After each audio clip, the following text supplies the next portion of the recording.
Welcome to Trump Wire, your trusted source for breaking headlines, global insights, and sharp analysis from around the world. If you're new here, don't forget to hit that subscribe button and turn on notifications so you never miss an update. In October 2025, a billion-dollar European investment in China's semiconductor sector was abruptly blocked by Beijing. The move stunned investors and sent ripples through boardrooms across Europe and Asia, as the world watched one of the most significant deals in recent tech history come to a sudden halt.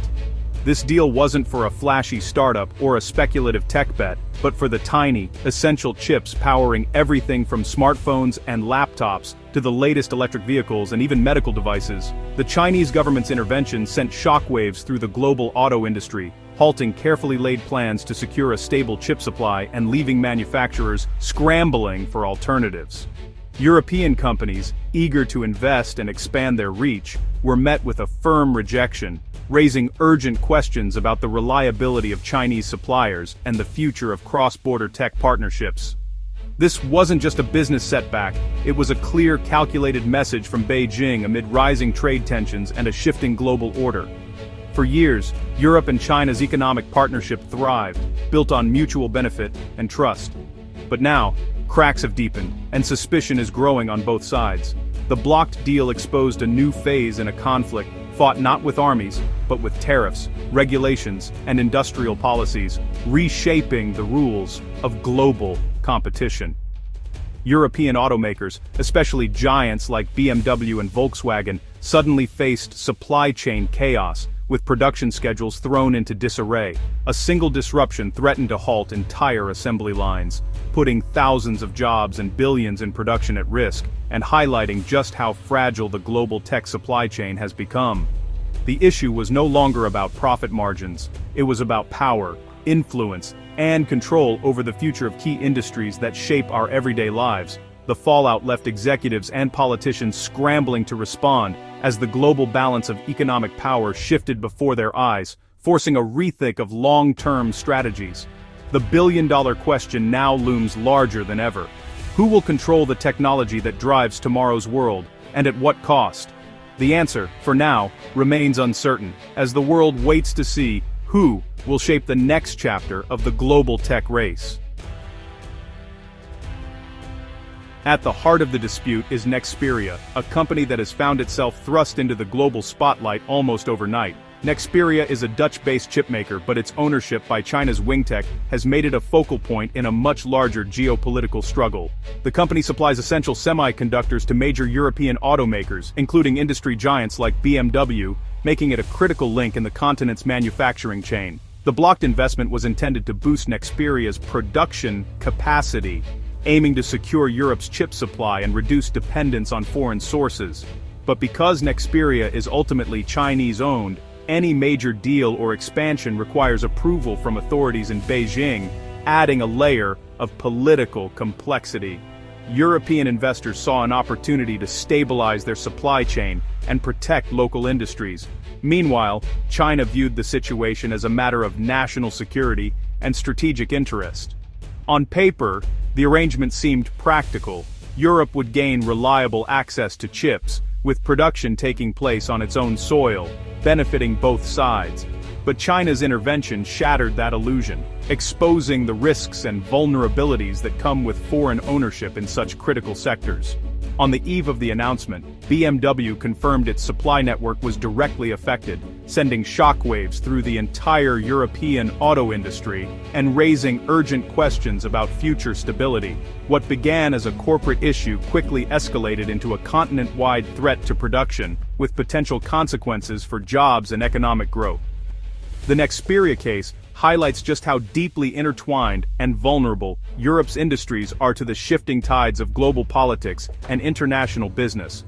The stakes are no longer just commercial. They have become strategic, with national security and economic independence now at the forefront of the debate. The future of Europe's auto industry, and its ability to compete globally, now hangs in the balance as leaders scramble to find solutions in an increasingly uncertain world. Beijing's official reason for blocking the deal was national security. Chinese officials feared foreign investment could compromise control over a vital industry. China's goal, technological self-sufficiency, and reduced reliance on the West. The move fits a broader trend. China, tightening control over sectors it deems critical. New laws give Beijing more oversight of domestic companies and foreign investments. The Nexperia decision wasn't isolated, it's part of a strategy to prioritize state control over open markets. For decades, Western firms shared technology to access China's market. Now, China guards its own advances fiercely. Sacrificing $1 billion investment, Beijing signaled it values strategic assets over short-term gains.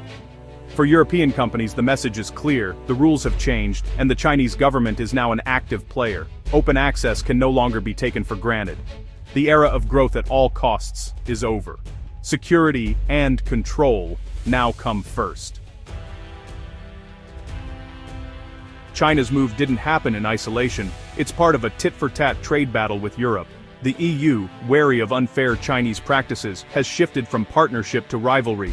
In 2024, the EU imposed heavy tariffs on Chinese electric vehicles, citing state subsidies and unfair competition. These tariffs, up to 35%, struck at the heart of China's export ambitions. The EU also cracked down on Chinese e-commerce and fined TikTok over data privacy. Sanctions on Chinese firms linked to Russia further escalated tensions. Europe's strategy has shifted, engagement is out, de-risking is in. The EU is now using tariffs and regulations to defend its industries and push back against China's state-led model. The hope for open cooperation has faded, replaced by economic self-defense. China hit back, targeting Europe's politically sensitive agricultural sector. In September 2025, China imposed steep tariffs on EU pork, threatening farmers in Spain, the Netherlands, and Denmark. Earlier, Beijing slapped duties on European brandy, a direct blow to France. Investigations into EU dairy and beef imports followed, spreading uncertainty.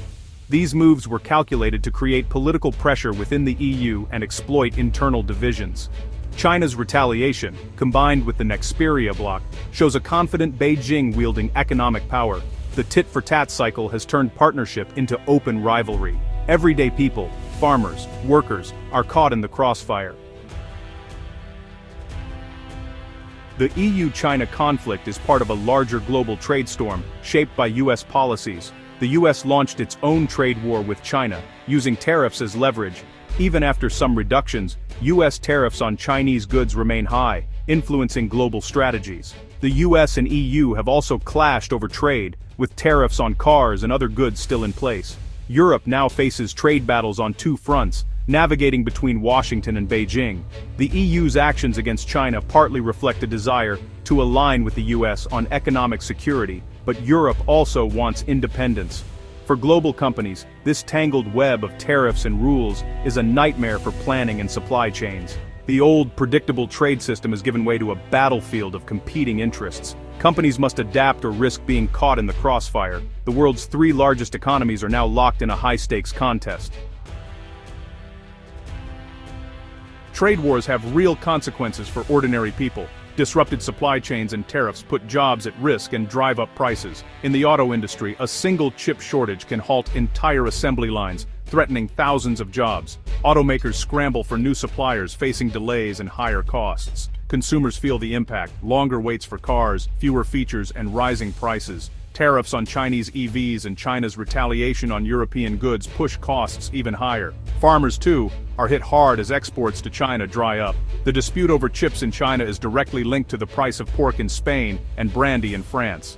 The global economy is more interconnected and fragile than ever.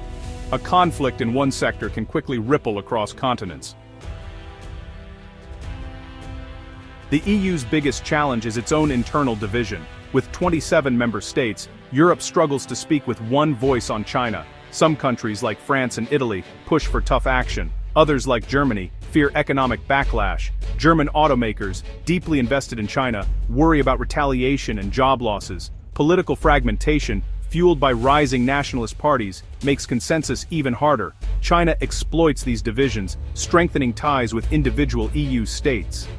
Diplomatic gestures like visa-free travel for Italians undermine EU-wide unity. Brussels may want a strong stance, but national interests often prevail. The lack of unity weakens Europe's hand in the global arena. The blocked deal and escalating trade war have brought Europe and China to a crossroads. Tensions are running high, and the world is watching as two economic giants face off in a contest that could reshape the global order. The old way of doing business is over. The future is uncertain. Boardrooms are filled with questions, and investors are bracing for more volatility as the rules of trade are rewritten. Europe is likely to accelerate efforts to build its own chip industry and reduce reliance on China. Governments are investing billions in new technology, hoping to secure a more independent future for critical industries. Some business leaders urge Chinese firms to build factories in Europe, hoping to ease tensions and secure jobs. Others warn that deeper integration may be harder to achieve as trust erodes. Diplomatic channels remain open, but a quick resolution is unlikely. Negotiations are slow, and every step forward is met with new challenges and political hurdles. Both sides want to avoid a full-blown trade war, but deep strategic rivalry persists. The stakes are high, and neither side is willing to back down easily. The relationship will be more managed, less open, and focused on security. National interests are taking priority over global cooperation, changing the way business is done. Companies must adapt, building flexible supply chains to withstand political shocks. Businesses are rethinking their strategies, searching for new partners and alternative routes. Consumers face more price volatility and uncertainty. Everyday goods may become more expensive or harder to find as global disruptions ripple through local markets. The era of frictionless globalization is ending, replaced by a fragmented, competitive world. New barriers are rising, and the global marketplace is being redrawn. The choices made now will shape global trade for years to come. Leaders must weigh risks and opportunities, knowing their decisions will echo far into the future. The world is watching to see which way it will turn. Every development is closely followed, as nations and businesses prepare for what comes next. The next chapter is unwritten, and the story of global trade is entering a new, unpredictable era.